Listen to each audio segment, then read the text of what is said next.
Welcome to Trivial Debates.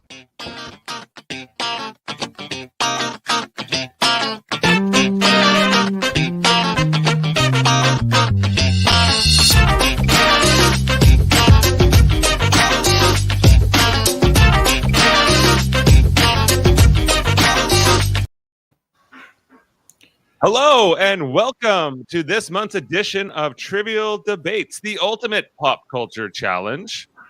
We have some awesome new debates this month, and on this show, our panelists will be judged and scored on their arguments for facts, passion, and creativity.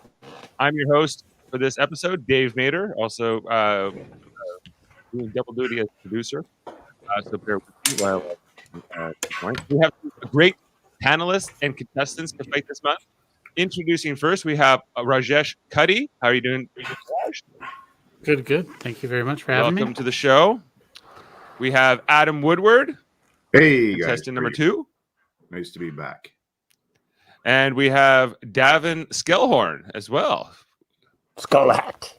Ready to take no prisoners. Well, maybe a few prisoners. We have Davan Skelhorn here. And this is a Halloween themed episode. Today is October 31st, 2021. And all of the questions we will be going through today are based around Halloween as well. What have I missed so far? We are going to have 6 rounds: movies, television, music, sports, history, and wild card. We want people to be passionate, but not mean, or as much as possible. If you can look at all the different categories we're going to be arguing about today. If something interests you more, we're going to have the time indexes after this episode is published, where you can skip to those if you prefer those. Make sure to subscribe to our feeds. We're on wherever you get your audio podcasts. We're also here on Twitch, YouTube, and Facebook. Or is it Meta now? I don't know. You can find all of the information and descriptions below or in the description indexes. And I think that's it for now. I'll plug everything else once we jump into it. But with no further ado, let's jump right into the movie round. Okay. Oh, and let's get ready to rumble. Here we go. Okay, we got our movie question. So, which modern horror franchise's main character will endure for the coming century? And so that, just like how there was the legend of Sleepy Hollow, and we're still, talking about the Headless Horseman a century later. What horror character are we going to be talking about, into the future? So, Raj, you are contestant number 1, so you get a minute first here, and the floor is yours, and the timer starts now. Okay, so I think everybody knows the Saw franchise, and so I'm going to go with Jigsaw. Personally, I think that Jigsaw has that staying power. There's been 8 movies in the franchise so far. They've even renewed it for several more movies to come after they'd finished the initial run in 2013. The latest movie actually came out in 2021 with Spiral. Jigsaw is just one of those enduring characters and kind of forcing his victims to face reality and face who they are. And I guess in the hopes of overcoming that. But what I love about that character is that he inspires other people to take on the mantle. And I think that's the best way of an enduring character. Thank you, Raj. Okay, so we're going to go to Adam next. He is contestant number 2 today. So let's get to it. Adam, the floor is now yours. Good morning, guys. I'm here going to introduce the one I think will endure another 100 years. Godzilla. So Godzilla has already been around in box office history since 1954. So we're talking 61 years already in the books. I believe that the monster culture will always exist, and even when it takes breaks like it did, between certain years of it being made, and then it really roared back. I guess was starting with the the regrettable movie, but it was still fun. The Matthew Broderick movie with Godzilla called Godzilla. But long and short is that it's already had longevity. It appeals across the globe. It's spun off many monster characters, and it's still going real strong. And just looking at the recent grosses of the box office, we've had some astounding numbers out of this film franchise through the years.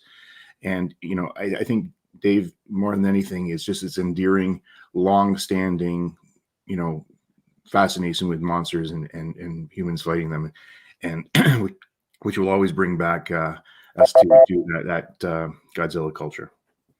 Thank you, Adam. Okay, and Davan, you are going last for this round, so your minute will start as soon as you start. All right. Well, I picked Michael Myers, and here's the reasons why. He's the most realistic villain of these main modern. I mean, he's just a guy who kind of lost his mind and hates his family. So, like, it's probably relatable for a lot of people. It's got the great actors associated with it. I mean, Jamie Lee Curtis. It's still relevant to this day. They're still making Jamie Lee Curtis-led Halloween movies. The song is iconic, which we may talk about later. Donald Pleasant's another great actor in those early ones. Early movies are almost the story of him going mad. The mask is a reversed William Shatner mask. That's timeless. But the main reason why Halloween will endure and Michael Myers will endure longer than all these other ones is you're reminded of it potentially 1,000,000 times every October. Every time I hear the word Halloween, and I'm sure I'm not the only one, I potentially think of that movie. Good points. Okay, so thank you all. Okay, so now we go into our free-for-all round, which will be 4 minutes, and you can go. Whoever wants to speak first can, because we have 3 great contenders here: Jigsaw, Michael Myers, and Godzilla. But what I'm looking for mostly is like, why will this endure? Why will this character endure? For in 2099, why will this character be relevant? Can't hear you, Rush. Can't hear him, so I'm going to jump in. I'll tell you why the other ones aren't relevant. Jigsaw, I mean, the Saw movies are already played out. Does anyone want to see another torture porn Jigsaw, Saw movie? And Godzilla, the reason why I don't think that counts is the question was stated modern, right? So I was trying to figure out where to draw the line for modern. And I was even questioning Michael Myers because but Godzilla started in black and white. So that's where I definitely drew my line for modern and classic. I'm like, well, were any of these in black and white? Godzilla, the answer is yes. That's a classic monster. He's called a classic monster. And I know, and who wants to see another Saw movie? But Halloween, synonymous with Halloween, Michael Myers is. And trick-or-treating, it's timeless. Okay. You would be, if Godzilla hadn't been made and rebooted and redone countless times, I would agree with you. But the fact is that they're still making movies starring Godzilla, called Godzilla, in the 20s, 20 teens and 2020s. I think that eliminates that point. But it doesn't, because that's the case with Dracula as well, and they're still making Dracula movies. But you can't argue Dracula is not a classic monster like Godzilla and Frankenstein's monster. I would not consider Dracula. They keep making the classics like Godzilla. But I think we're all forgetting really what we need to do is follow the money. And really, realistically speaking, when we're talking about revenue, Halloween's not even a blip on the mark. Godzilla, okay, 1.8 billion over the last 60 years or whatever. But let's be realistic here. Saw is $1 billion in the last 15 years, less than that. So, I mean, just by that mark alone, people are going to continue to make movies on stuff. And it's a way larger market. But I think it's a way larger market now. It's benefiting off it being the newest. Yeah, but you guys, I mean, Davan, you touched on it, but Raj's character is more like the torture porn will move on. Like we've been through it, it's done it. Yeah, it's time to move on. Flash in the pan. Yeah, I mean, credit to Michael Myers because I actually chose him too, but he, it's the. I'm just gonna have to disagree with you. It's the stalking mentality. People don't like to be followed. It's a fearful thing.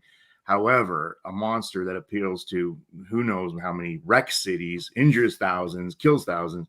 This is a major player, and I don't know if you can call it classic. Sure, it's got to start at one point, but when does Michael Myers start classic?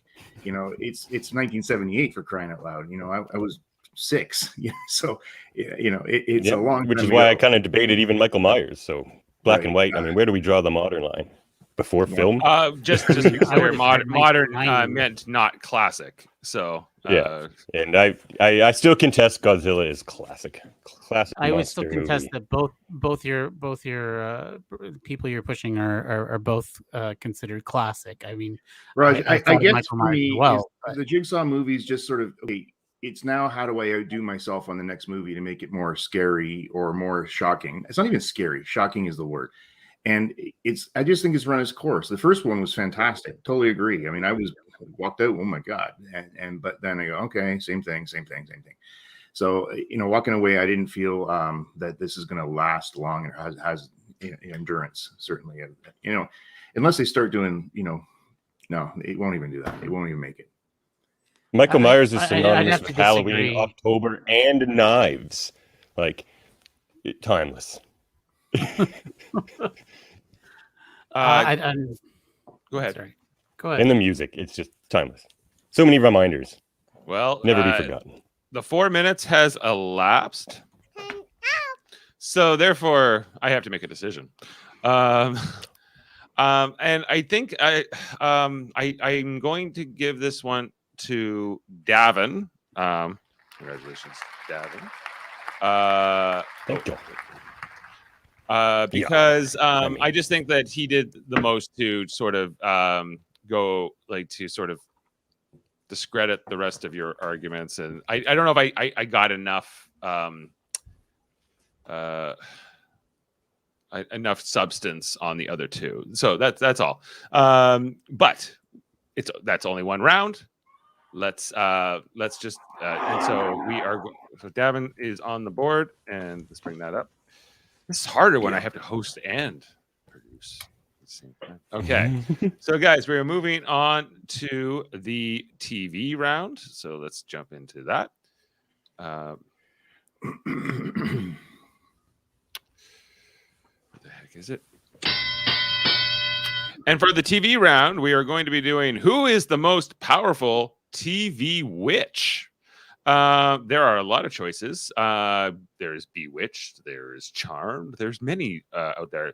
Adam, you are going to be going first for this round, and the floor is yours, and your time starts now. Okay, guys. So good question, Dave. I went in my memory banks to go through witches. Didn't want to choose classic. And went through more recent contemporary stuff. Ended up with Melisandre from Game of Thrones, the Red Witch. And if you've spent any time on that show, you know that she's quite powerful and quite ruthless in how she executes her greater design, her greater plan. So for me, somebody who's a witch that works in the background, trying to coerce people, trying to do things to have a long-term goal, because we know that they're going to outlast everybody they're playing with. She's very frightening as far as her ability to change her how she looks to people. Incredibly seductive to men, which in itself is very manipulating. However, she's incredibly powerful in the background as well. And she can raise the dead, and I think that in itself is frightening. Very good. Thank you, Adam. Okay, Davan, you are going to be going next this round. So, all right. Well, for this one, I could easily rephrase this question: who is the most powerful anything ever in the history of TV? And it would still be the same answer. And that's Wanda Maximoff, the Scarlet Witch. She's the most powerful magic user in a universe that includes Doctor Strange, Loki, the Ancient One, Agatha Harkness, Odin. She's a multiversal entity. So not only did we see her on WandaVision create a micro reality that she could completely manipulate it any way she wanted, mind control, matter manipulation, complete impenetrable reality. Well, she can in fact do that on a universal scale if she wants. And she can actually move and manipulate other universes, which she plucked her children out of another universe. She could bring people back to life and all that sort of thing without even trying, really. She makes Thanos look like a mosquito. She was about to destroy him in Endgame, and that's why he had to rain down all the everything. But yeah. Very good, very good. Okay, and Raj, you are last here, so when you're ready. All right. So, I guess the other ones are a bit weak compared to who I've chosen, so I apologize, gentlemen. But Willow Rosenberg from Buffy the Vampire Slayer literally smites the board when it comes to witches. She uses white and dark magic. She's already mastered them. She can absorb magic, understand other people's magic and absorb it. She can detect magic. She creates barriers. She does life force and soul spells. She can manipulate matter with transmutation spells. She can do plant spells. She brings people back from the dead, and not once, but multiple times. She can fly. She has energy blasts, telekinesis, telepathy. I mean, really, teleportation. Like, we're talking about, like, just the entire thing. Like, if there was ever an omnipotent being, it would be Willow Rosenberg. No, very, very okay. 3 strong arguments to start us off here. We are going to jump in and let's and the rebuttal starts now. If I can go first, please. I think that I just like to call out is, again, respect to contestants here, contestant with my witch, Melisandre. She is extremely manipulative and just dark. The other ones, certainly Wanda. Wanda's just a good, like, if she's a witch, she's a good witch. She's got a lot of power, agree, but I'm talking about for malevolence and anger and just trying to change the world in a very dark way. I would go with my witch for sure. Well, that's not the question. It's powerful, which is exactly. Scarlet Witch for sure, because not only could she control Willow Rosenberg and Melisandre, she could do it in every single multiverse. She could reach into the Game of Thrones as it's happening and just like turn Melisandre into anything she wants or blink her from ever having existed. And now that she has the Darkhold, we saw at the end of that show, she can that gives her beyond like multiversal control. She can control Shuma Gorath. She can control Dormammu, Doctor Strange. There's going to be a whole movie about Doctor Strange trying to like deal with the Scarlet Witch because she's the most powerful antagonist we've seen in the MCU. She can do anything in multiversal scale. I feel like you're reaching there because really we have to go with what's happened and not what's going to happen. You're talking about we've seen it. Content. We've seen those things in that show. She creates her own reality, and she creates her own reality. She plucks beings from other realities. At the end of the show, she hears her children talking from another reality. She's gonna go get them from another whole universe. We've seen it. Just got to pay close attention to that show. Let's go on. But I would argue that really we don't know those things, and that you're reaching a bit and assuming what the storyline is. Second thing is that what's done and dusted is we know these things about Willow. We know that universe, and we know that what she's been able to do. Right? I mean, she had so much power, and was even referred to as almost like the Dark Phoenix. Even within the show itself. We did not see her anything like the Dark Phoenix. I mean, when she was Dark Willow, she literally like ran the world, and if she wanted to, probably ran the universe. I don't really think there's anything. What about the multiverse? She's mastered her powers. She knows what's up, right? With the Scarlet Witch, you're left still wondering, what's she going to learn? How well is she going to master the Darkhold? We don't even know those things. Oh, it's going to get scary. It's going to get crazy. I mean, you're saying it's going to get crazy, but really, we have to. Oh yeah, but from what we've seen, have we seen Willow create a micro universe where she controls all of reality and put things from other universes into that reality? Have we seen her do anything even close to that? Davin, the problem with that, we've seen that in the show, and I agree. She's capable of doing that with all the thing that she's capable of doing. A question of the writers writing about her doing something like that never came up in the storyline. But in reality, she's got all the abilities, if not more, and she's mastered them, which is something the Scarlet Witch can't really say that she's stated. Done.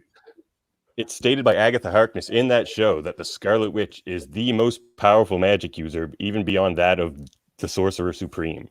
So if you think Willow Rosenberg from Buffy the Vampire Slayer is more powerful than the greatest magic user in a world that includes like the Incredible Hulk and these crazy powerful entities, that's just Willow Rosenberg wouldn't even have the durability. She doesn't have the strength. She doesn't have the healing capabilities. She hasn't really like resurrected anybody save Vision, who was our artificial intelligence anyways.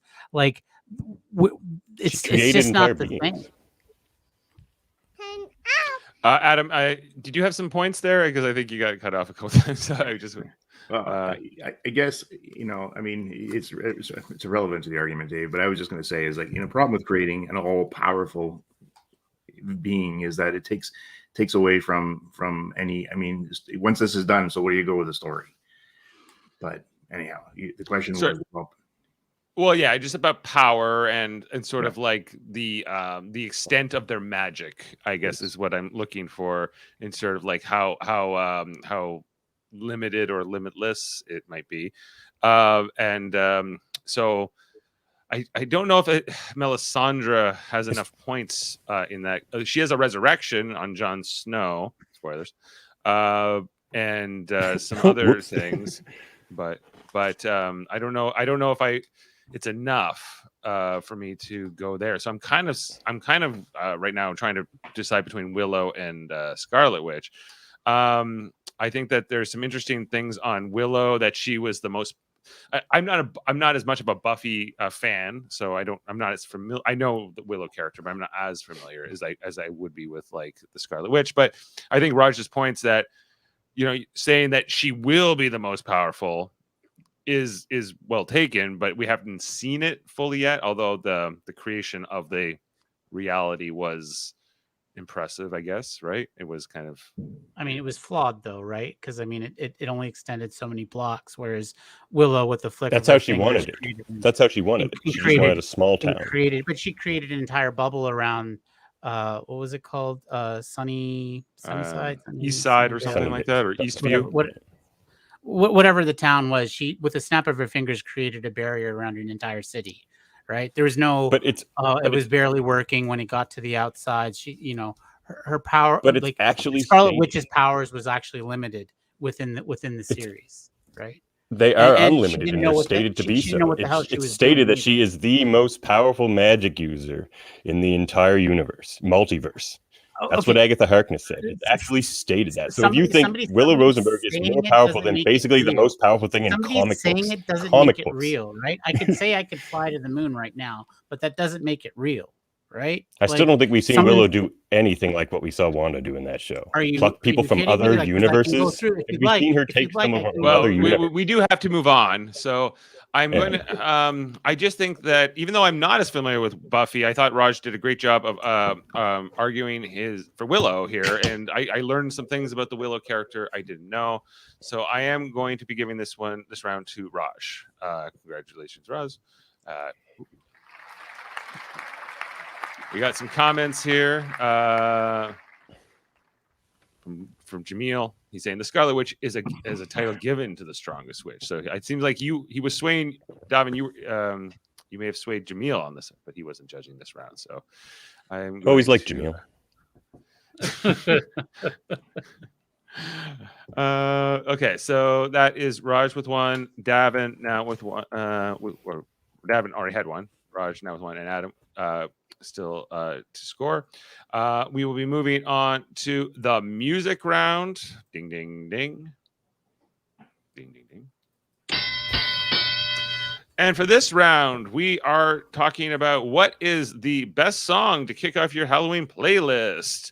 Because what songs what is the Christmas carol of Halloween, you know? Like what's like the go-to? There's I think Christmas has more choices in the music in terms of holidays and some other things. But Davan, you will be going first for this round. So away you go.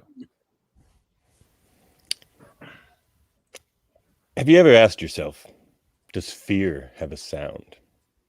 Does excitement have a sound?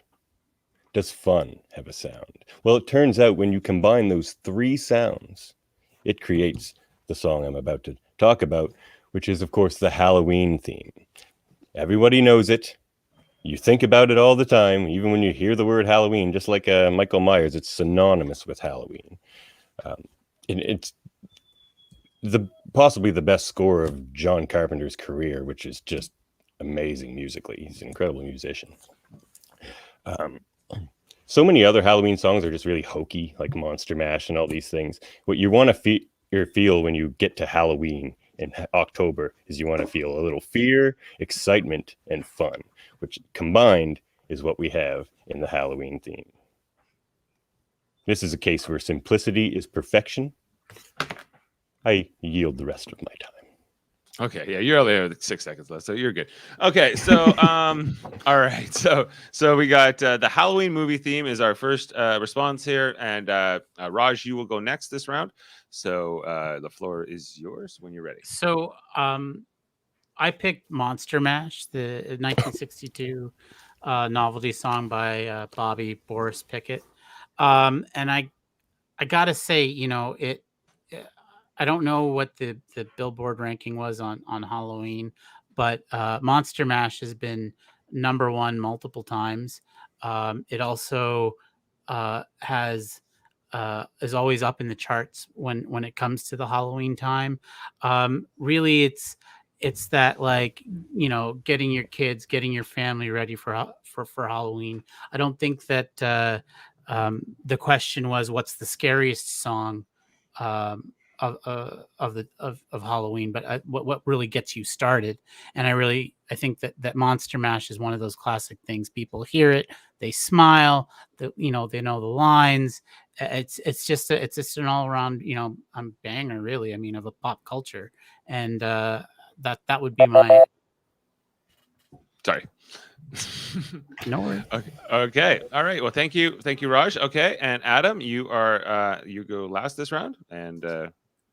Okay, so Dave and guys, my mind went immediately to "Don't Fear the Reaper" by Blue Oyster Cult, and when I think why, simple as this is just the amount of times it's been used in horror or you know, suspenseful movies, Frighteners, the TV show Supernatural, The Stand, the movie, the first made for TV movie, and actually Stephen King quoted the song many times in that book. Gone Girl, Davan, Halloween, 1978 and 2007. It was used in Zombieland. It's been in War Dogs. It was used in the show 6 Feet Under, and many more. You know, to me, you know, we know who the Reaper is, and just that whole notion of death and where does it go and where does it take me. When you hear that song, you know that something is going to happen that isn't favorable for the characters in the movies, but in all, that one really speaks to horror to me. I think it's been well used over the years. It's just a great soundtrack movie theme, but also just one of the movies that I actually later today will be playing in the court where I live.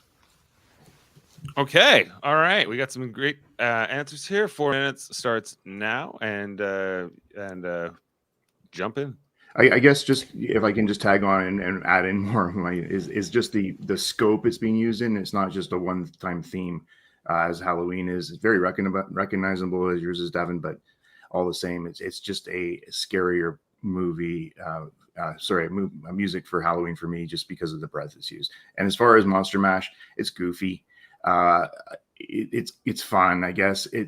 and it's known, but I don't think it has that. Like, in my mind, I didn't go there. It's one of those offside ones, like Time Warp or something that, you know. If I can tag on to that, it's you Rajesh mentioned that you hear Monster Mash and you smile. Do you? Or do you go?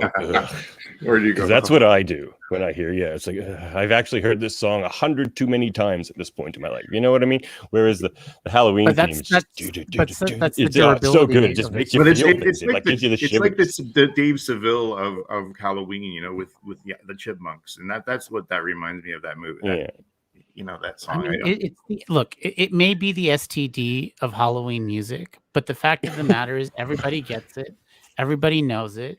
And, you know, you go to the doctor, you get your medication and you're okay. But the fact of the matter is that every year, you know, you're going to hear that song. That's long lasting durability. And yeah, I still believe that when you throw my song in, and the times it's being used in horror and suspense, and, you know, it's one of those movie songs that you just cannot get away from. But you never get tired of it. You know, let's get back to the wording of the question at hand here.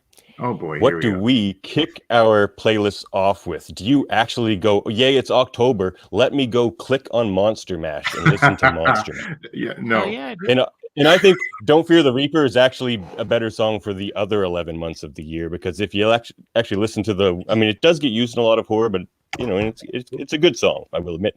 But it's about not fearing the Reaper, and it's about the wind and the sun and the rain. Like it's not really the right thematic choice, I don't think, for Halloween. You're not going to find it at the top of any playlists for Halloween, or even find it in those playlists. I don't think both your songs are Halloween horror, movie theme not be in all of them. necessarily Halloween. Both your songs are horror, but they're not necessarily Halloween, right? The question is about Halloween. Raj, the question was, what would you list with your Halloween playlist with? And I would definitely take with Blue Oyster Cult. 100%. It's a great way to start any playlist off. You know, everybody knows it. It's a good song, but you hear it every day on Q104. What's the actual metrics on that? Does everybody know it? Okay, the four of us Don't knew it. Fear the Reaper plagues the airways all year. It plagues the airways all year on classic rock stations. It doesn't get associated extra. It doesn't get played extra times in October because it can't. It's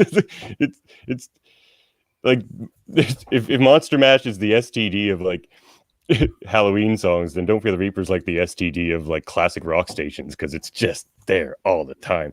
And like that's why you don't go to it when you're for your playlist in October. You're like, well, I heard that a week ago, and a week ago before that, and a week ago before that. If we're talking about what's going to set off, it's never been a number one on the charts. Never.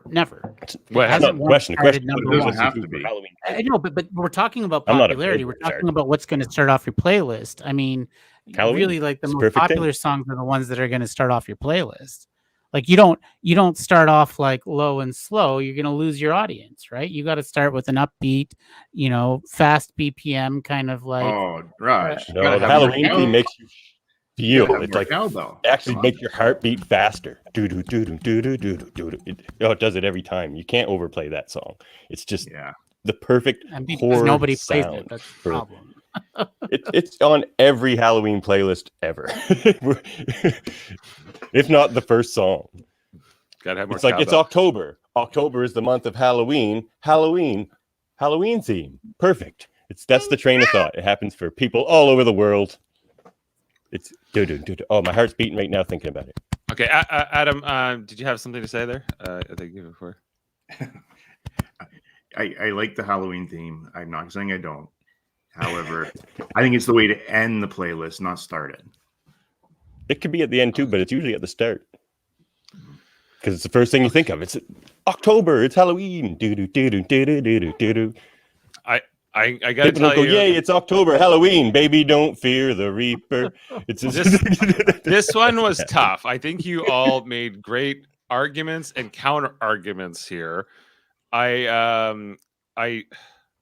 This was tough. This is the toughest one so far to kind of hone in on, but this might be my own personal bias, as well. So full disclosure, but I was swayed by Raj this round on Monster Mash. So I do like that song too. So this round, all respect, I would have given at least to Davan on that one, Dave. If not me. Sorry, no, Raj, sorry, not him. Yeah, no, sorry.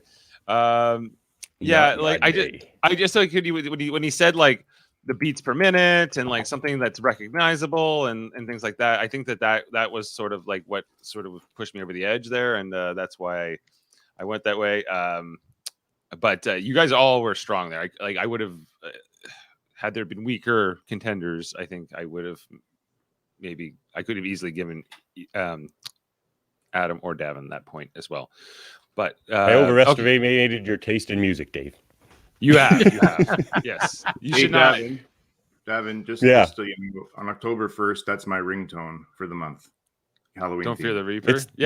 We were golfing. No. The Halloween theme is my ringtone. Yeah, the Halloween theme. Right. It has to be. Yeah, it has to be. You mean it wasn't Monster Mash? Ring ring. It is a mash. A monster mash. No one said Thriller, says Jamil. Stay tuned for this. He was like number 3 on my choice list. Okay. So we are now jumping into what's the next round? Sports? Yeah, we're doing sports next. Okay, so let's get into it. And our sports question is, who is the scariest pro sports team mascot? Okay, and we're actually gonna get some visuals up for this. So I think we're back to Raj going first for this round. Okay. So Raj, the floor is yours, and we will definitely bring up pictures if you need them. So I thought I'd go in a different direction here. I chose something based on a phobia that I have. So I chose Hugo the Hornet from the Charlotte Hornets. A flying insect that can sting you multiple times and can swarm you just invokes a lot of fear in my life. And so just based on that, like, you know, it looks like a cuddly whatever, but when you look at actual pictures of excuse my language of actual hornets, like, oh hell no, like, no, they're like space aliens. No, I just can't. No, they're terrifying. You know, they just swarm and they grow, like they get these massive nests. It's disgusting. I can't. No. Yeah, okay. That's where I'm at. That's where I'm at with this. All right. Didn't even need your whole minute. Okay, so we are jumping over to Adam for this next one. Adam, when you're ready. Dave, can you bring the picture of mine up, please? Yep. Can I protest? Sure. Gives me a second. Don't bring that picture up. And so, oh my God! All right, here we go, Adam. Get going. Who are you arguing for? I am going for the New Orleans Pelicans baby cake or whatever, king baby cake, pardon me. And honest to God, like 2009, I have no idea how this made it through the through whoever decides which, you know, just he's creepy, he's scary. He was actually the guy who developed it actually was I think started a lawsuit against one of the horror chains' movies as far as using that mask as a part of his movie and horror movie. I'm not sure which one, but long and short is that this doesn't give me any joy. It doesn't give me any happiness when I see this thing, even as far as the lines on the forehead. I think his eyes are creepy. I don't know how this becomes the mascot of a team, a winning team. However, here we are, and I understand that the history to Mardi Gras, and I know the relationship there, but it's just still not there. I think that more people, and if you do a search on the web, there is a lot of talk about how frightening this little mascot is. All right, thank you, Adam. Okay, so I have never seen that before either. That did. I had a reaction to that. Okay, and then Davan, you are next and last. This one. Well, let's talk about the murder duck of Anaheim. Okay. The murder time duck. Was you only had to worry about these hockey mask murder types at summer camp. or Manhattan. But now you're not safe rinkside or pondside. Not only scary, this thing is a menace to society. Okay. It's obviously it makes no sense for there to be a hockey team in Anaheim, California. The only reason they put a team there, the murder duck of Anaheim, fear of retribution. Okay. They had to stop making Mighty Ducks movies for like a decade because of the murder duck of Anaheim. They were no longer G-rated movies, just in association with the murder duck of Anaheim, or so we can assume. No one is safe, especially in Anaheim. Okay. Are you concluded? What else do I need? What else needs to be said? Fair enough. Okay, so let's bring this in. Okay, just give me 2 seconds here just to get your guys' answers up on the board because or on your names here because it's harder when I'm both. And Raj, the Hugo the Hornet, of course. Okay, save and. All right, let's get. Okay, you got go. Actually, his name's the Murder Duck of Anaheim, but we'll leave that for now. Raj, you undermined your own argument because, as Raj said, what makes Hornets scary is they can swarm you. How many mascots does the Charlotte Hornets have? Certainly not They've got fans. They've got fans. One Hornet isn't scary. Just leave it alone, and it'll leave you alone. Murder Ducks will not leave you alone. How many murder ducks are there? Have you ever met a duck? Ducks are not cool, man. Ducks are like one of the meanest creatures. A duck would eat a hornet and then come after you and your family. What? The Chinese restaurant would you know what disagree. I mean? Like these are all just caricatures of something, right? And when you look at the three of them, if you were able to put them up three together, Dave, I mean, let me see if I can. Gritty's a Muppet. You know, Gritty's a Muppet. I mean, who's scared of a baby? Like I don't know if I can. Yeah, it's a cute baby. The more you look at that king cake baby, the more adorable it gets. Like it's just a cute. I know. Look at that. Look at that girl. She's smiling. There's no like, cuteness there. I mean, oh my God! Go back and look at the picture. 4 over, 2 down. An adorable baby. Just adorable. This baby? That yeah, smile. Totally what? Cute. No, not that one. The other way. 4 the other way and 2 the other way. I mean, you know, babies in general. Yeah, adorable in all these pictures. Look at them. I just want to give them little belly scrunches. Yeah, look at those scrunches. I just think that using crown, that's to the point where he likes cake. He doesn't want to murder you and your family like a murder duck. I don't even know who Gritty is, to be honest. Gritty is the Philadelphia Flyers, and I have to show him because he's considered to be one of the scariest, or at least you can see Gritty cuddling up with that baby, that cake baby. It'd be real cute. See, look at that. It'd be like a Muppet. It'd be like on the Muppets. Like a Muppet. Yeah, he's a looks Muppet. like a Muppet. I don't. Having googly eyes doesn't make you scary. Yeah. And neither does being a baby. Babies are cute. Yeah.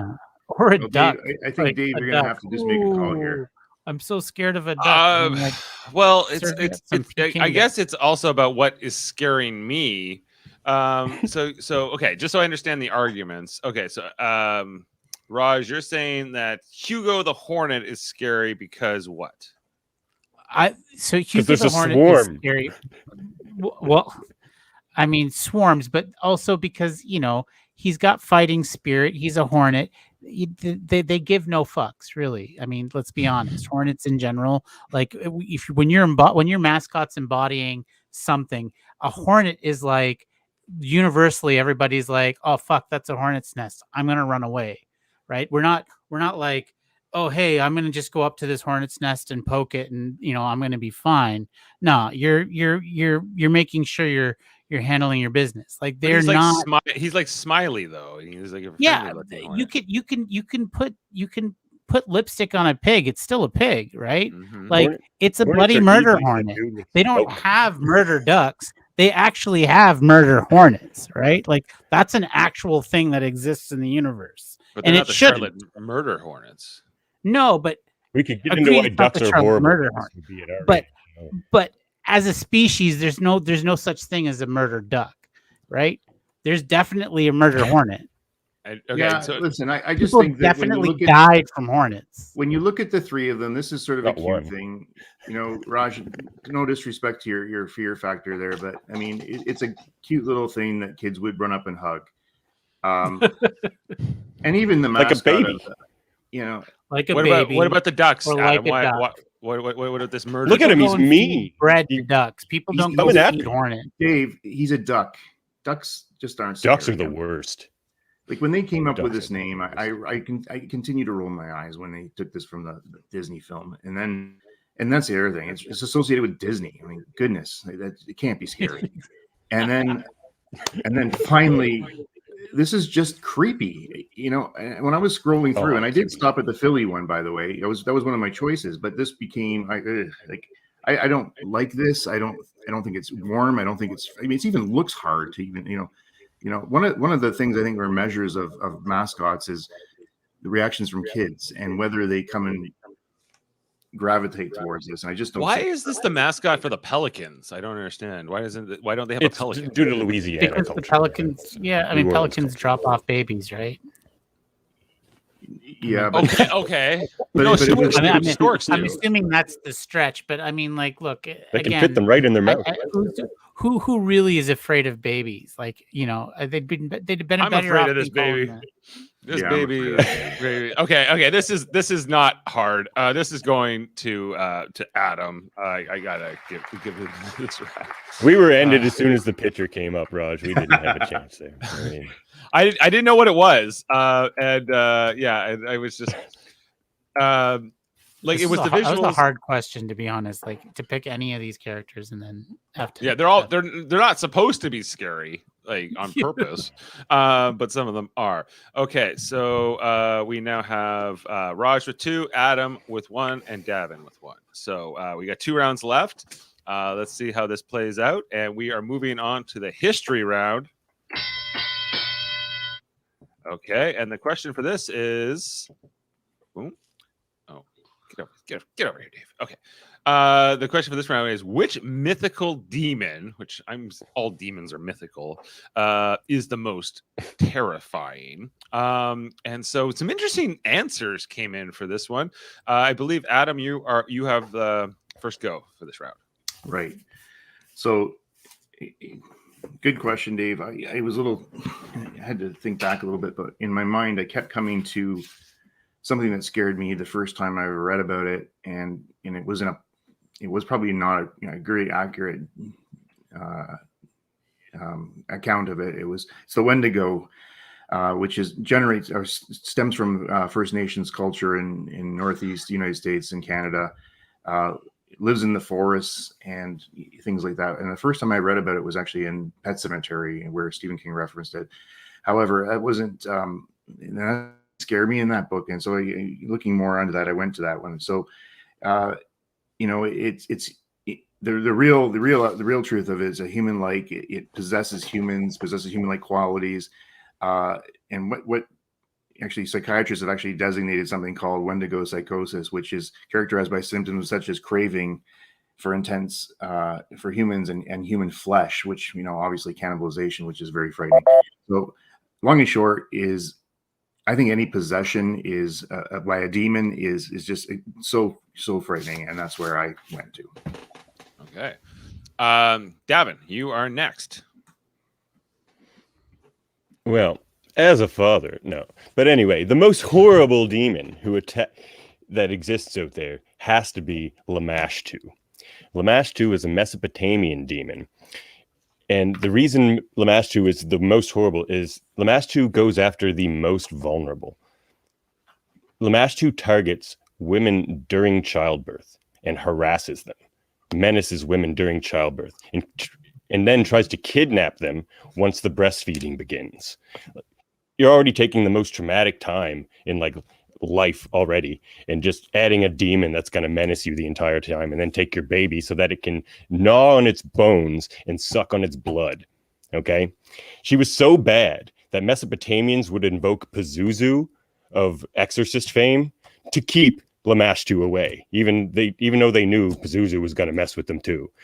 Lamashtu is just the most horrible. The ritual to keep her away starts thusly: great is the daughter of heaven who tortures babies. Her hand is a net, her embrace is death. She is cruel, raging, angry, and predatory. Horrible. Doesn't sound good. Okay, and Raj, you have last go this one. When you're ready. So, well, I must have misspelled it when I sent it to you, but it's Berkta, also known as Perkta, or Perched. It's a European demon. Kind of looks like an old hag with horns and like janky teeth and like a tongue that's sticking out. It's really nasty. You can Google the masks yourself that they use for this particular demon. But this demon would go around terrorizing children and people that were bad during particular festivals in Europe. And what she's known for is slashing their stomach and spilling out their guts and then replacing their guts with straw and stones. So, I mean, you're talking about like a Jack the Ripper-esque serial killer kind of demon. And I mean, compared to these other chumps, like, yeah, I'm afraid of Berkta, and I'm not afraid of like these other like nobodies. Thank you. I yield back my time. Okay, thank you. Okay. All right, so we got 3 good answers. Oh yeah, you were good there. All right, 4 minutes starts now, and yeah, if anybody wants to see visuals, I did pull up some graphics here, but that didn't work out good last time. But actually, the last two is horrifying. She's like the body of a these are donkey, illustrations, like often like showing like breastfeeding snakes, and the whole thing is horrible. She comes after people during childbirth and then takes their babies. It's the worst thing I've ever heard. They invoke other demons to keep her away. It's crazy. And the thing about Lamashtu is other demons, at least in like the Mesopotamian time, were at least under some sort of control or influence from like higher gods and things like that. Like there's rules that keep them, they do things for a certain reason, for a certain way. Lamashtu was the one demon who just did things for her own menacing non-reasons. She just liked to torture women and babies at the most vulnerable time in their lives. It's horrible. Yeah, this is the Lamashtu picture here, or illustration, I think. This is look at that. Look at that. I know it's not good. It's not good. Then we got Berkta.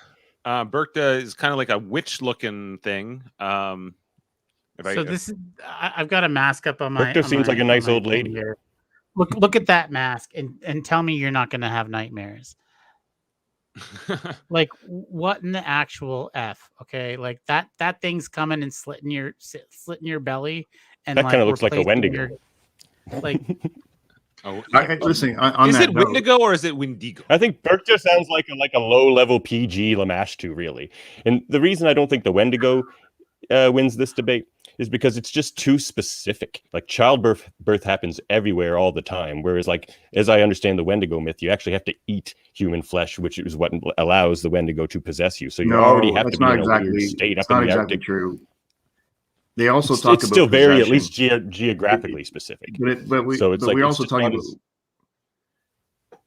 We're also talking about possession, and when possession, to me, is one of the most frightening things. Is, you know, imagine you're sitting with one of your loved ones, and they're not, behaving as they do, and they start doing weird things, like maybe eating you, but like to change somebody's psyche by possession is something just no control. And you don't know. I mean, these guys are, the ones you talked about here are actually approaching something, and you know who they are. While the possession of a body and changing their personality and into something. People go to bars to do that very thing. Whereas, yes. Whereas, like, say if somebody stole my baby and ate it in front of me, if I was possessed, I probably wouldn't have to worry about it so much. I wouldn't be worrying. But it would be horrible if I wasn't possessed. And Raj, what does Berkta do? Again, so she basically slashes your stomach, empties out your like intestines and like your innards, and replaces them with straw and turns you into a scarecrow, basically. Yeah, turns you into a scarecrow basically, but you're dead. right? You're not alive, you're dead. You're like, but kills you and turns you and stuffs you, right? She's like the taxidermist of like serial killers. Yeah, mummifier. But wouldn't we And- all and- take that instead of that happening to our baby and partner during childbirth? But she's I doing would. this to You children. can put all the straw She's meat you doing this want. to she's doing this to children, right? Like your spawn. So I mean, what's the difference here? Yours just steals them. At least they're still alive. This one like Eat them. murders She your eats children. the babies Oh. and menaces women during childbirth, which probably leads to death. She causes Probably. anxiety. Just The Wendigo actually- is also so all of them. Wait, the Berkta doesn't eat you, right? Just kills you. just kills you. Yeah. Just kills you. The Wendigo is a. At least it's quick and eats easy. you. The Wendigo is like it eats you, right, Adam? No, it possesses you. It makes Possesses you. Yes. I think about the Wendigos on Supernatural, the show, the TV show. Wendigos possess you and make you eat other people. It's like a Yes. zombie thing. It's like a zombie parasite. You know? And zombies aren't scary anymore, as we know. Which, sorry, Wendigo, you're getting lumped in with zombies. Lamashtu is going to eat your babies, and it's horrifying. No, I think the difference is the zombie. No, look, The movie The Exorcist was thought of like the scariest movie ever at the time. And people were walking out of the theaters. My own mother walked out of the theater. Pazuzu is who's called on to keep Lamashtu away. Like if they made an Exorcist with Lamashtu, like it probably would have melted the theaters. And something, I don't know. Perkta also works with Krampus as like in the actual like Krampus is a demonic kid's whatever. story. That's not scary. Krampus is another demon. Let's be honest here, okay? Another Yeah, demon. but I'm not scared. And who also eats children, if I'm not mistaken. So I mean, whether they've stolen that for pop culture is another thing. But you have generations upon generations upon generations of kids who are all in fear of these demons in Europe and would try and scare kids straight with these stories, whereas like Lamashtu and Isuzu like sounds like a car, not like an actual demon. You know what I think though, guys, is like when you're talking about something that's coming after you, can identify, you can run from it, you can hide. Psychosis is a very different thing, and then possession, because it can hit anybody at any time. But the Wendigo can't.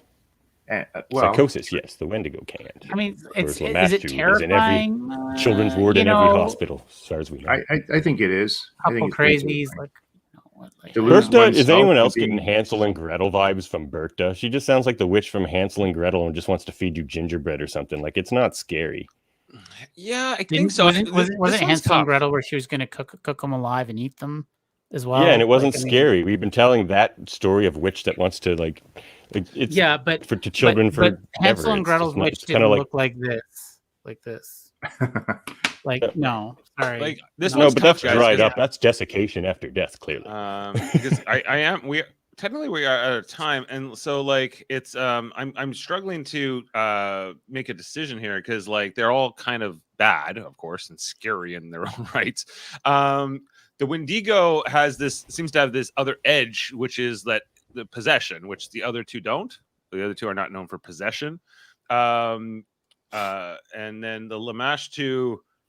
Oh, that's a scary picture. I gotta tell you. It's just the most and then horrible. She's the most horrible thing I've ever heard. The Berkta, yeah, it's scary. Definitely scary. I don't know. It's not. I don't know if it's the scare. That mask, though, I agree, is messed up. That's vacuum desiccation, Dave. What do I do? What do I do? I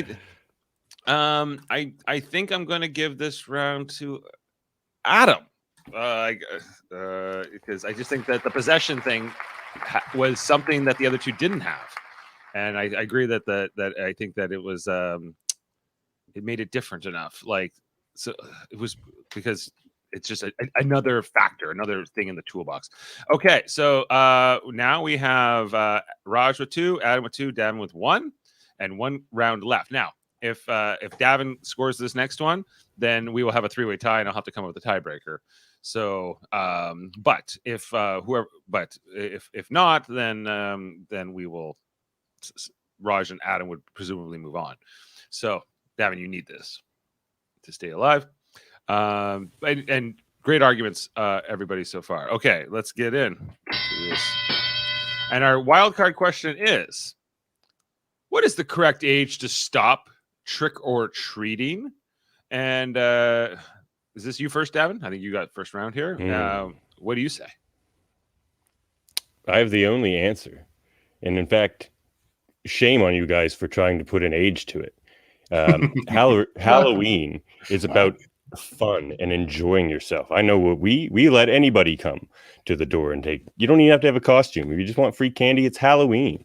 Like, there is no correct age. What are you going to do? Like 12 or no, 16. You can drive now. No trick or treating. Like, and then it just creates complications by putting an age limit on it. You have 10-year-olds that are taller than 40-year-olds. So then you get people that you go to the door and they like berate kids. They're like, well, you're a little tall to be trick-or-treating, or aren't you a little old? It makes them feel bad on a holiday that's supposed to be about fun and joy and just being this very different thing than we see in society the rest of the year. Just this openness and giving.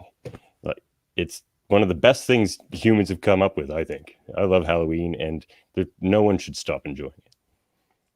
All right. Thank you, Davan. Okay, we're going to Raj next. When you're ready. Yeah. So I'm gonna say when you finish high school is when you should finish trick or treating. And there's actually a survey that was done where 73% of the respondents, this was on Today, the show, and they said that people should stop trick or treating, after they're 17. Like, that's really like, when you finish high school, you put away childish things. And so I just feel like that's probably like a really good age for you to stop doing that, because you got to focus on things. You got to focus on getting a job, going to college, paying for yourself and being an adult. And, I mean, when you have adult money, you realize like, hey, I can just go and buy this candy for $10 and save myself, 3 or 4 hours of walking around to get the sweets. All right. Thank you, Rush. Okay. And Adam, you are last to go for this one. All right. Okay, guys. I picked the number of 10. You're 10 years old. And really it comes down to this is for me, the whole trick or treat event where, kids go out and they get excited. And I live in a court and there's 13 kids under 10. And I watch the excitement and they have building up. They're talking about their Halloween costumes in freaking August, as they move towards this. And for them, it's such a big event. And what I've observed, my personal observations, answering many doors over the years, is watching the older kids when they hit that whatever 10 number, it's more about the candy than the dress up and the spirit of the event, and they just want to be there. And they seem to put a lot less work into their costumes or have the enthusiasm that I really like to see in the young kids. Now, having said that, anybody over 10 has other avenues to explore things, through parties, and adults certainly through adult parties. And as an adult myself, my house is very much decorated out there, and we're going to be doing events for the kids. So I think it's more about how you celebrate that, those kids and how they have their excitement around that event. Okay. Thank you. Thank you, Adam. All right. So are you guys carding everybody as they come to your door or what? Because really you're just creating situations where you're going to have to question tall kids. You're going to have to where does it end? It only creates bad situations for other people. You either have to let everybody have candy. Remember, people are in costumes. And I actually think the opposite of what Adam said is true. I was a kid. It wasn't more about the costumes then. It was all about the candy when you were as a kid. But when you get older, it's but Davan, you can go buy your own candy. I would really venture to say that as a kid, you were really pairing the costume with that event. You didn't go out not dressed up. But that hasn't changed as an adult. And when I see that. When you see a kid show up in a hoodie and a mask, there's not a lot of effort. And true, but look, that could be a. And listen, I'm speaking as a person who I like the kids. I like to get that excitement. I like to see them to have both the spirit of the event paired with I'm happy to give out candy. Listen, I'm not saying no to anybody. I just in my personal belief like the kids to have that event for them, rather than tying in teenagers and certainly adults. Why limit? Kids enjoy it more when everybody. What's an 11-year-old or 12-year-old? They're not teenagers yet, and yet you're eliminating them from having enjoying Halloween. Okay, I mean, listen, I could have What's said this 12. arbitrary finished Guys, high school? I could have said 12 There's years kids old. of all ages. I could have said 12. Yeah, but you didn't. You said 10. That's what you're. Oh, that's for what crying you're out loud. Okay, 10 to 12 then, all right?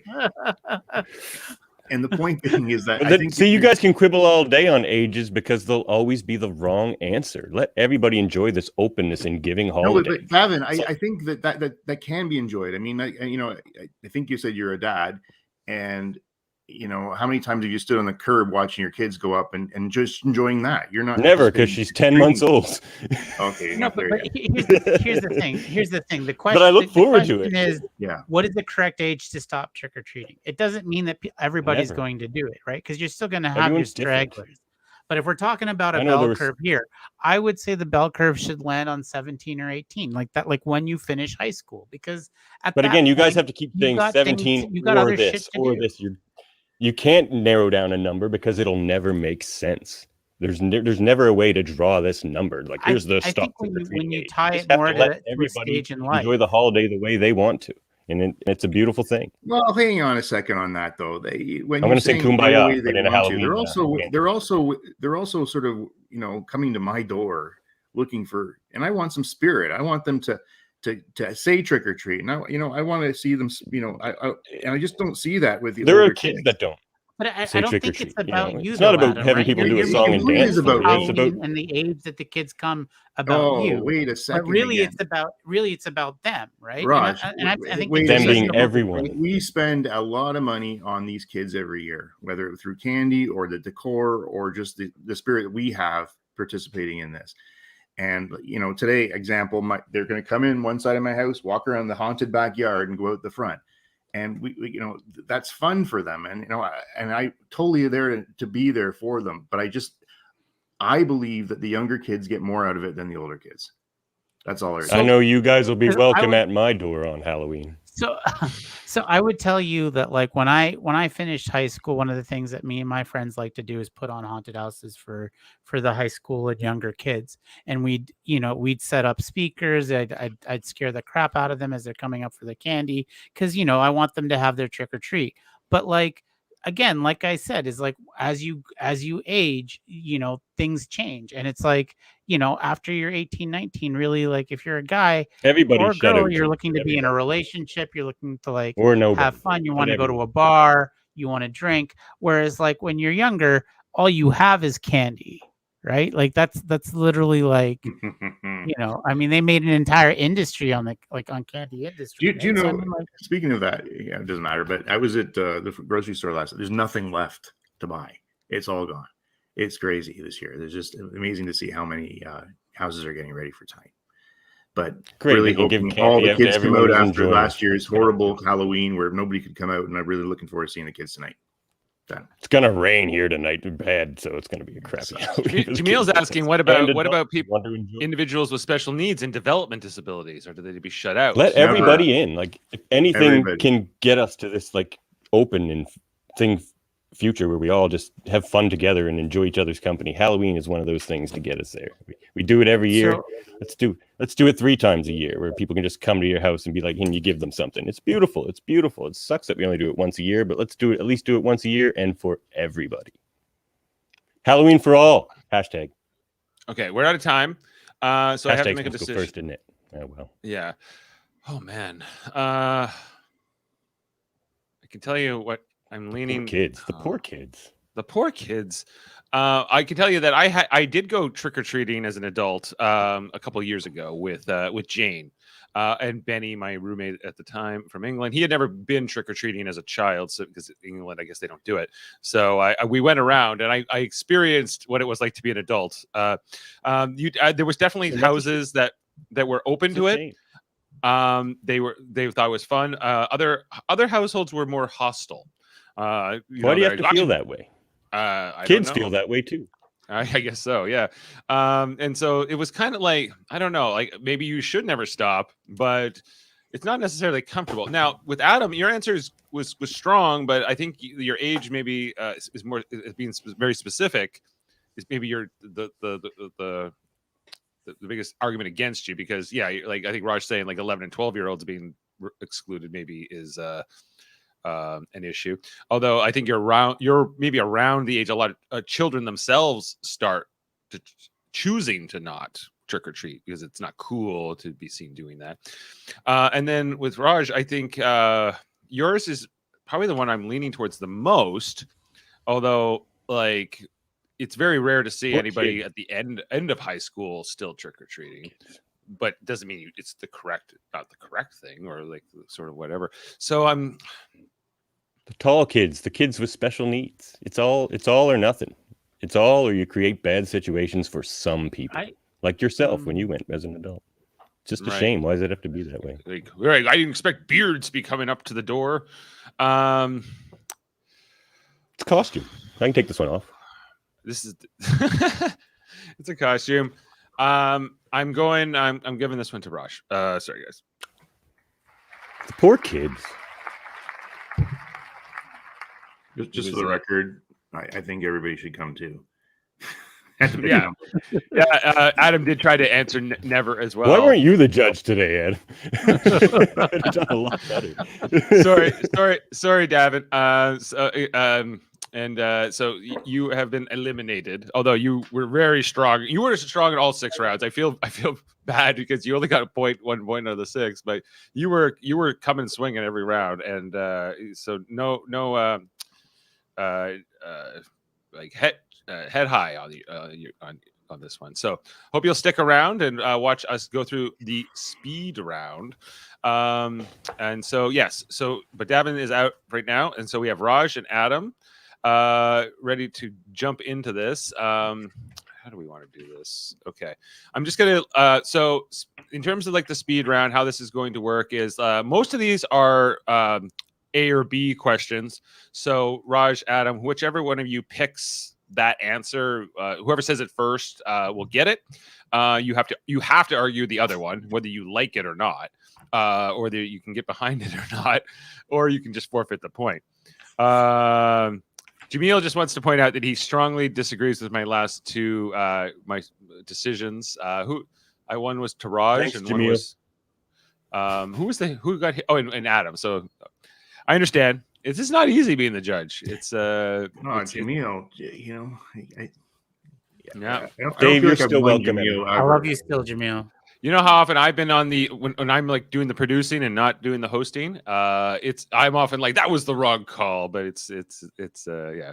He thought Davan should have had both. So if Jamil had been hosting Davan, you would be here. You would be in this speed round. But he is call next time Jamil's hosting. So we're at him. All right. So you whoever says it first, you'll get 30 seconds for your like opening statement or whatever, and then there'll be about 1:30 just to kind of rebut each other if you want. So let's get into it. And speed round movie. The question here is, who is stronger, Jason or Michael Myers? Oh shit. Mike Myers. Okay, yeah, Adam, you're Mike Myers, and so Raj will be Jason from the Friday the 13th franchise. Okay. Adam. I think number one is Mike Myers is completely understated in as far as his brilliance. Like he sat in prison for years and years and years, quiet, never doing anything, and all of a sudden he breaks out of prison, was able to get to where he grew up, drove a car that he had never driven, but also just the physical strength that the man has, and able to take his victims and continue to win. He can take a lot of abuse. We've seen him shot, we've seen him burned, we've seen him I probably even stabbed at one point. I just think he continues to come back and is always there to win. Okay, thank you. And so Raj, 30 seconds for Jason. So I'm trying to remember. Really, I'm pretty sure Jason had some superhuman strength. He was terrifying and just relentless. And I just feel like he's probably like one of the better characters, horror characters. And he's been around. He was also, if I'm not mistaken, he was like pretty deformed in the face as well. It was just a frightening character all around. And I just All right, thank you. Okay, so just jump. Okay, you got a minute 30 to rebut each other, I suppose. So yeah, I think the difference between the two, Raj, is that Mike had the intellectual capacity to sort things out and to formulate a plan and use it. And with what he had, like Jason just sort of reacted, and he was just at one step. I got to kill people rather than kill. With a goal in mind to get back to Haddonfield and take care of whatever he needed to do there. So it was more of a plan formulation, and you never knew where Mike Myers was going to get you. Like Jason is generally in camps, and you have to go to him rather than get killed with Mike, who could be anywhere. I just feel like, there's this psychological fear, but when you're talking about who's the stronger of the two, I always kind of felt like Jason had like superhuman strength. He's always able to overpower whomever came after him. Yeah, but that was the same for Michael Myers. He had durability. He had durability. He had I wouldn't say athleticism, but he was relentless. You just couldn't stop him. He was like the juggernaut. You know what I mean? Like, well, I think that both have that, but the difference being is the mental strength that Michael Myers had on top of just the physical strength. But I mean, do you need mental strength? I think it makes you a more frightening villain. I really do. When you're not dealing with just somebody who's just coming for you. So, all right. Well, I have to make a decision, and so going to Adam on this one. Got Adam. All right. So we are tied up. We have Raj with 3. We got Adam with 3. All right. So moving on to Speed Round TV. Question here is, who does the Halloween specials better, Roseanne or The Simpsons? The Simpsons, 100%. I mean, 33 years. Come on. Like, seriously, the best haunted. Was it called the Treehouse of Terror? Like Treehouse of Horror. It's like the best, or Treehouse of Horror. Sorry, is the best Halloween special, the most enjoyable. To this day, I still tune in to watch it or catch it on a replay on demand. But like, yeah, I would just say that like The Simpsons is the most iconic and probably one of the best Halloween specials ever, and longest lasting. All right, thank you, Raj. Okay, Adam, you got Roseanne, so I can look. I can't rebut Raj. I don't know enough about. I'm going to make myself look stupid if I talk about Roseanne when I don't know. I would give it to Raj 100%. I completely agree with him. Give him the point. Okay, I set you up there, I guess. So, all right, so he gets it. All right, so I think Raj lost by mentioning the last 20 years of Simpsons.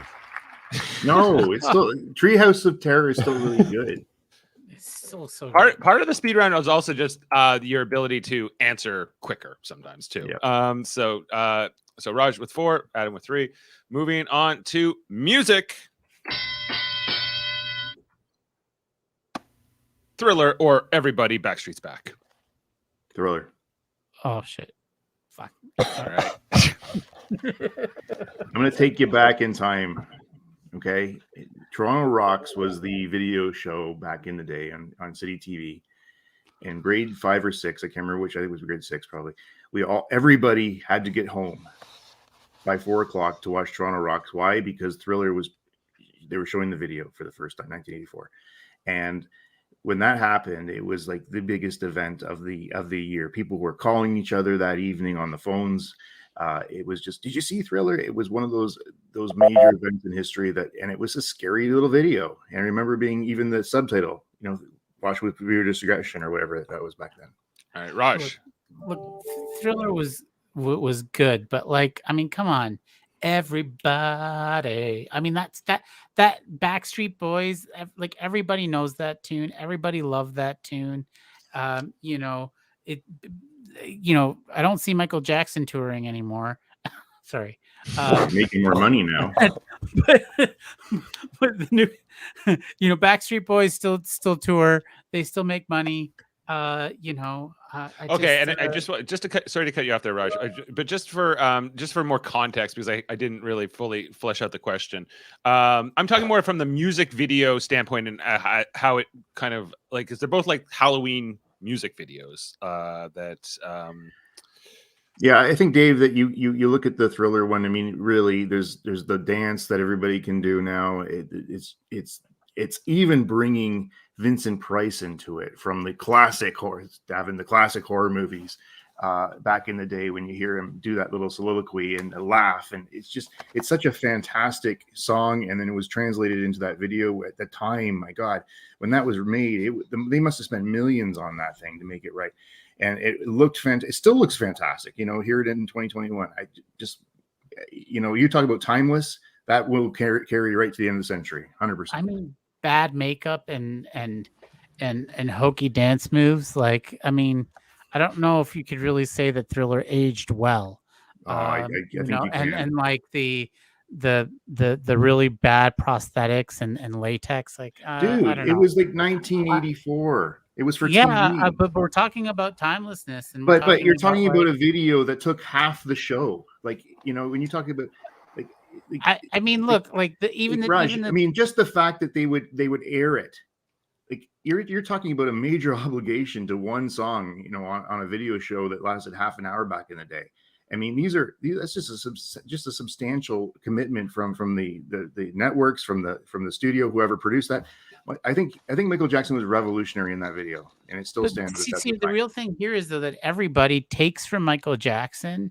Yes, and that makes shows it better. But it makes it better. There's like a storyline. But there's you have to start a wolf somewhere. man. There's somewhere. Zombies. There's vampires. There's hot girls dancing around. Yeah, it's going to Adam. Oh, sorry. And mostly just because I think most of your arguments were against his instead of for your own. So I think that's but I don't think you really knew the Backstreet Boys song. That was just my iconic kid moments in my life. That watching that. No, I don't actually disagree with him at all. I just yeah. You did your best, and that's what you have to do. Okay, so we're moving on to sports. Oh, sure. All right. What's the bloodiest sport? You don't have to pick one here. It's just open. Bloodiest? Oh, MMA for sure. Okay. And the reason I would say that MMA is the bloodiest is because, I mean, we've seen guys get their legs broken, shoulders dislocated, bloodied up. Like, I mean, that mat's there's always going to be blood after 6 card fights. It's crazy. And I would just say that MMA, takes it there. Like, you've never seen somebody beaten and battered like in MMA. Okay, thank you. Dave, I'm going with hockey. Hockey and MMA. Okay.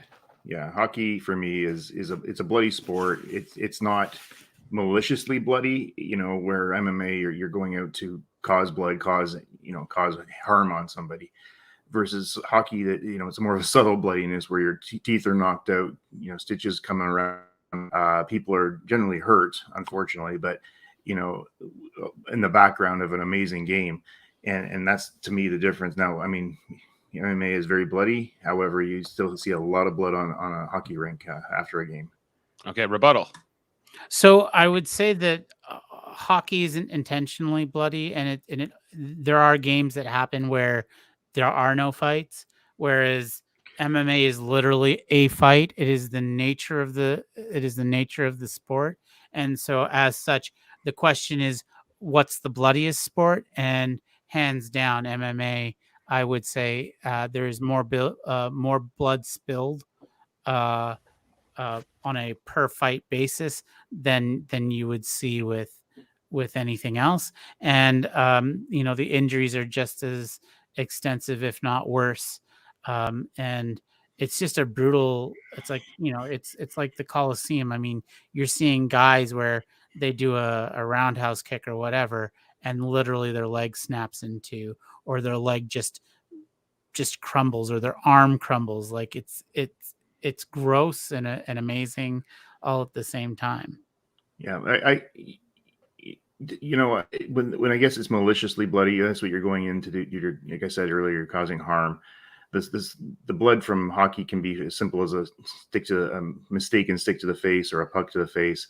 However, I mean, you talk about some of the worst events in sports history. Remember the skate across the neck in it was Buffalo, and just seeing that guy almost bleed out on the ice, horrible. And nobody was ready for that either. That kind of injury that almost took a man's life on the rink.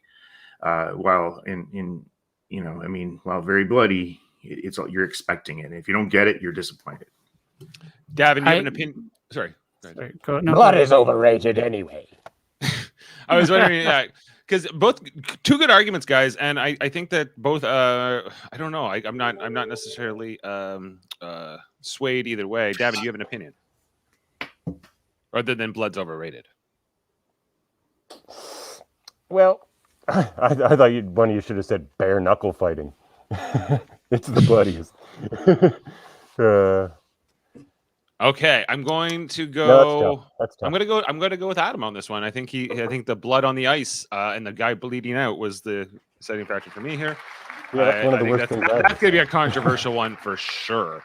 Okay, so Adam, wait, can we hear from Jamil, because I'd love to know what he thinks. Oh, I'm sure he's in the comments. Yeah, I'm sure. Jamil, what do you think? Jamil thought I won. Yeah, he thinks Davin should have won already. So, blood is overrated, isn't it, Jamil? Okay, Adam takes the lead here for the first time. Okay, and so my history question isn't ready yet, so I'm still trying to think about what the heck it's going to be. So I'm going to wild card next. So here we go. Wild card is: should costumes be scary or not? I think that the costumes can be whatever they want to be, but I mean, personally, I like seeing both. So this is a hard. Was this question? Are you suggesting that it's one or the other? Like I'm saying, I guess more should the point of costumes be to be scary, because that's what the origin of them is. Like, so Dave, I'll take a hard stand on or not. I'll say not. You'll say not, and okay, Roger, then I'll take scary. So I would say then traditionally that's what Halloween was about, and this is this is what we're talking about, right? Like, you want to be as scary and frightening, because that's what Halloween's all about, is scaring away the old spirits and being frightful and being creative. And I think that's what really drives the market, to be honest. I mean, that's what Adam's been arguing all shows, that Halloween is about fear and terror, and well, that's the scary part. I think it's also about changing your perception and persona, and people can get away with a lot of things. I mean, seeing Dave in his captain's uniform there, it makes me happy to see that. Davin, I don't even know you, but I like you already with that mask. And same with Raj. I think that's great. I brought my skeleton. I didn't actually get a time to put the costume on. So beautiful. Yes. But, Dave, for me, it's about transformation. It's about making something you're not. And it's about making people smile as well. Whether it's, I remember one costume I saw, a woman came into a party I had one time where was wearing sheets. And, her costume was two sheets to the wind. It can be whatever you want. It can be kind of fun. It can be scary. It can be a show that you love. It can be anything you want. Okay, rebuttal. So I'd argue that, I mean, the origins of Halloween is about scare. And I mean, if you want to be a purist, then I think that's where it's at. And because the thing is that you can be scary and sexy. You can be scary and hot. There are characters like that exist within the thing. You can be scary but cuddly too. Like, scary is an overriding aspect on almost every Halloween costume there is, right? There is some part of terror. Like this mask, for example, is a teddy bear, but it is a ferocious teddy bear, right? So it's a cuddly yet scary teddy bear. And I think that's the point, right? Because if you lose the scare, what do you have? I mean, then it's just a costume. It's not a Halloween costume. It's just a costume, right? Like, and that's I think that's the dichotomy here is that, like, if you're talking about Halloween, then that's a specific thing about the scare, and I think that's why it's important. You sold me, Raj. I'm giving it to you. All right. All right. So we are tied up, which is a problem because I still don't know what the history question is going to be. So I got one for you. You do? Good, because I don't. So this question is coming from Davan. So Davan, hit us. Maybe a bad question. I don't know. Which classic Halloween monster ghoul type thing is the most rooted in actual history? Ooh. The most rooted in actual history? So, like, we're talking like vampires. We're talking like all ghosts, that stuff. Ghosts, anything. witches, goblins, I'm going to say whatever. vampires. I'm going to go vampires. I mean, you have an entire country that is based its mythos on that. Vlad the Impaler actually existed. So I'm going to go vampires all in. I think that historically that is probably one of the scariest things to exist. I mean, and think about all the literature that's just based on that, as it were. So, like, you can actually go to a place in Romania where Vlad the Impaler actually existed, and that shit's scary. Like, I mean, right. and 30 he seconds? used to put the heads on the spikes and craziness. Adam. For me, Dave, I think it's the witch, and I'm not going to say for me. The reason why I say it's the witch and why it's the most scary is that anybody can blame anything that they see as magical or scary or something not even run of the mill or conforming with society onto as they're a witch. And let's test them by, if they don't drown, we're going to dunk them in water. And if they don't drown, they win. They're not a witch. It doesn't make any sense, like the way that they would try to get them out of to prove they're not witches. So I think that, when just sort of evolving this question a little bit, but when you look at how people, culture, society has now put certain members of society who may be outcast or do something a little differently into that bucket and makes them fearful or are fearful of them because of that difference, you've now created what do we call a witch hunt? It's a witch hunt when you throw people into a bucket because you're afraid of them. And you've had societies, and especially North America and Europe, that have actually, fallen for this fear of the difference rather than fear of the real, but also, alienated a whole group of people, which has been just awful. Okay. So we're in the rebuttal stage here. So the question was, in terms of like which of these like legends, I guess, vampires and witches are most rooted in actual history or actual fact. So Raj arguing vampires because of Vlad the Impaler, Romanians, and Adam, you're saying witches because there were witch hunts and witch trials, but the part I guess I didn't hear in your argument was about like the truth around the witches, I guess. So I think that for me is the difference being is that there is truth, whether it be a healing ability or whether it be a ability to cook something or just do something a little different and just look at things a little differently than the rest of society, which causes that fear. Because if you're not conforming, as we all know, this is a very conformist society we live in. And as soon as you break away from that, you create a fear factor. And those people were persecuted because of that difference, which created a general fear, into our culture even today. Is like, as you know, the witches are still scary because they do things differently. They can ends to a mean. Well, vampires, I'm not really afraid of vampires. They make a good story, but I'm not afraid of them. And I know the history of Vlad the Impaler had nothing to do with vampires. Okay, Raj, sorry. Any response? Sorry, yeah. I also Jamil just sent me a message asking if the broadcast ended. So I'm not sure what happened there, but it has not. Okay, so yeah. We still have live viewers on YouTube at least. I don't know, maybe on Twitch. Oh, he said Twitch ended. That's what he just said. He just sent me a message saying Twitch ended for some reason. I don't know. anyways, but more importantly is that sure, I mean the witches are different, but they weren't actually witches. But Vlad the Impaler was a tyrant who drank blood and was pretty vile, like a vile human being who did a lot of nasty things to the population and garnered that fear.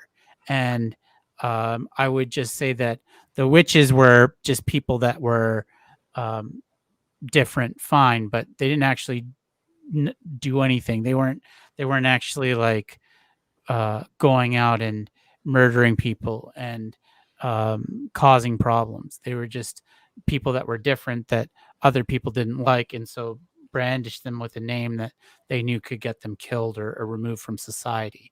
And so I think that there's a difference there in that Vlad the Impaler actually did some nasty shit, whereas witches probably didn't and were just targeted population. I do think, though, when you look at the witch, though, in certainly popular culture, and even going back to Shakespeare, I mean, when in Macbeth, when the witches were, again, the creation of them in certainly pop culture has become a very scary notion, and how they interact with society and whatever it might be that they do. However, and when you created that fear factor of a whole culture that may or may not exist, it's still out there, and it's still very, very real in pop culture these days. Great answers, guys. These were great arguments. Great question, Davan. I thought for an interesting thing. Thanks. I don't know if you have an opinion on this. I do, Skeletor, but I feel like both creative answers, really creative responses, and I don't know. Do you have an opinion? I do have an opinion. I agree with you that they were both great answers, and for the topics the answers they chose, they went to the right historical places, whether it be Vlad but where I kind of lean towards Adam is he picked an example that just has so many more examples, like whether it be from Shakespeare to Salem, there's just so many examples of witches throughout history, rather than just having to kind of zero in on Vlad the Impaler. That's kind of where I lean. All right. Like, okay. I think there could have been other more ubiquitous choices like ghosts and things like that. I think you're almost hemmed in a bit by the choice of vampire. Yeah. Okay. Excellent, guys. I am giving this one to Adam. And what a comeback this was, Adam. You were, well, not that much of a comeback. You were only down one coming into this, but but great job. All right, so Adam wins the round, and as such, wins the episode today. So congratulations to Adam. This is the part where I'm always like, congratulations, winner, and then I go to play my little theme song.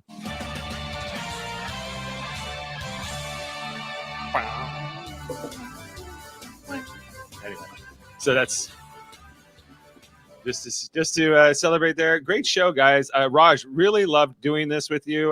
We never met or spoken before today, other than a couple IMs, and really liked having you for this. We hope you'll come back and maybe even consider hosting in the future.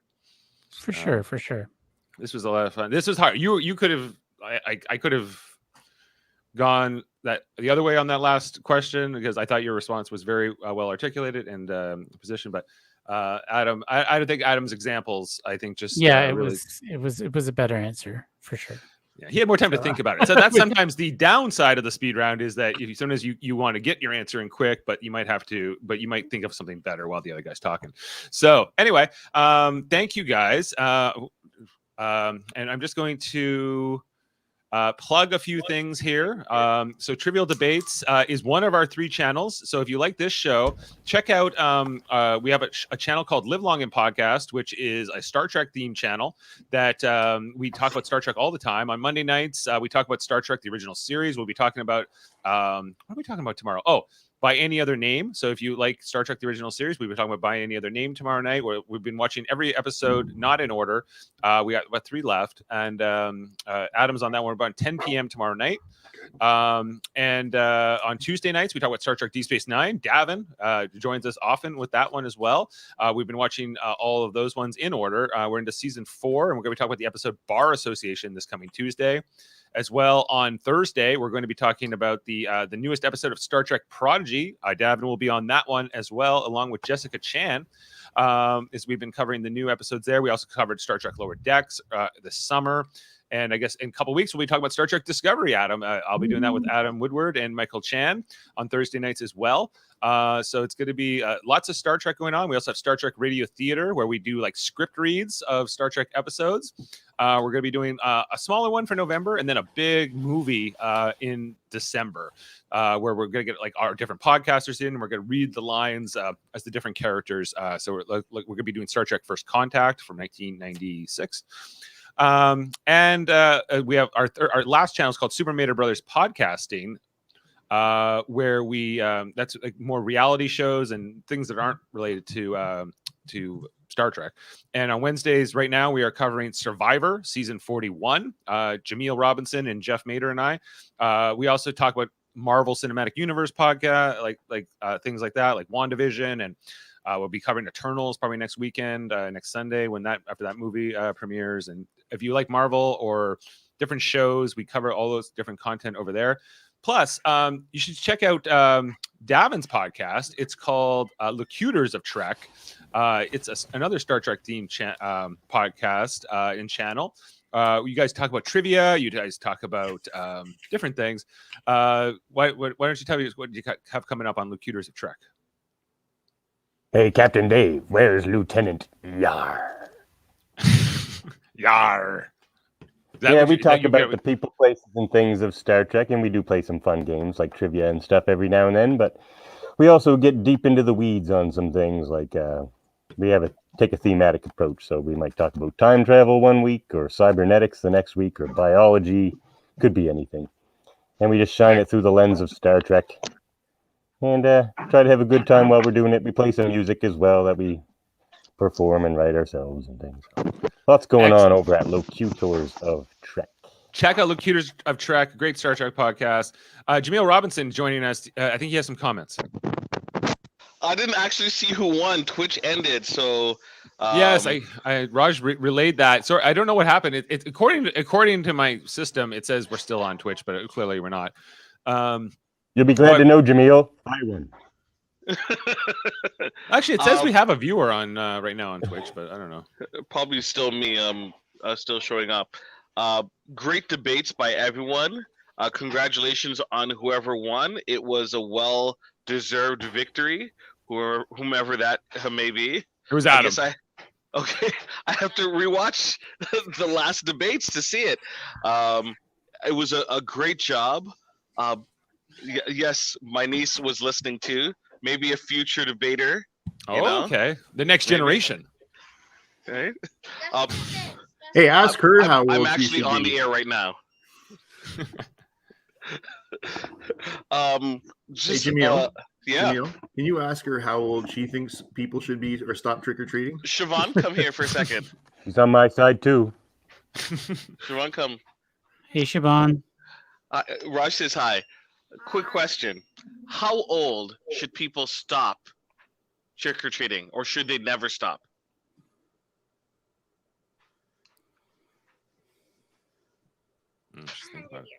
She said, say it again. 100 years old. 100 years old. We like that answer. That's a good answer. I don't know what type of Pez that is. So when you get to 101, you have to stop? So 101, you have to stop. But what? Never stop, she said. She clarified. Never stop. Okay. Clarified. From the mouth of mother's meant babes. to turn 100 or 100. So also other information. We were talking about the music question. Which song would you start your playlist? We have a DJ here, an actual DJ that DJs events, and for the 3 songs, he said, Halloween theme, the piano theme. Oh yeah, that's a great one. The other one, he said Monster Mash. Oh, definitely. That was actually the song that he suggested to start off with. Jamil, I think this is going bad for me here. And then for Don't Fear the Reaper, he was like, "What's that?" Oh. What's that? We're gonna play it for him. Don't worry, he'll learn. He will learn. I thought all choices were great choices, and I could understand the argument for all. Don't Fear the Reaper is a Halloween song to me. That being said, I'm tired of hearing the cowbell and people obsessing about it all the time. Gotta have more cowbell. Yeah. But also at the same time, Monster Mash is really fun. And if I walk into an event and the mash is on, I'm like, yeah, this is gonna be popping. So yeah, I think it's a good starter song. It's light and fluffy. It's definitely light and fluffy. Yes, it's a nice little bit of cake. Now, I think that the Halloween theme is a drop that I wouldn't start off. It's the drop, in my opinion. Honestly, if someone were to transition from a song into the Halloween theme and it had a little bit of a beat, all right. So I'm saying modify it still slightly, but still have the original. I think it would be fantastic, and people go crazy over it. That's just my opinion. Yeah, I saw you. You had said you disagreed with my choices for the history and wildcard rounds. You said Davan should have had both of those with the demon answer. And Ridiculous. Look, I'm Dave. I like you a lot, but those two, wow. I think Davan went ham on those two answers, and I thought that he had the strongest by far. Like everyone had a strong, argument, but Davan, I was extremely impressed. A little fearful. I take my hat off to you, Jamil. Arr, matey. Okay, well, fair enough. It's always tough being the judge, and I haven't done it in like over a year. So listen, Dave, when you made me the judge that time, I would much rather be a contestant than be a judge. Yeah, it's so much harder to be the judge. So I got my fill of it, and I'm going back to the producer role too. But congratulations again to Adam. Thanks, Jamil, for jumping in and giving us happy Halloween, everybody. Happy Halloween. Happy Halloween. Have a great day today. Happy Halloween to everyone of all ages. All ages. We're all inside on that. We're all on this. Everyone wanted to say but you had to argue different things. I think that's it.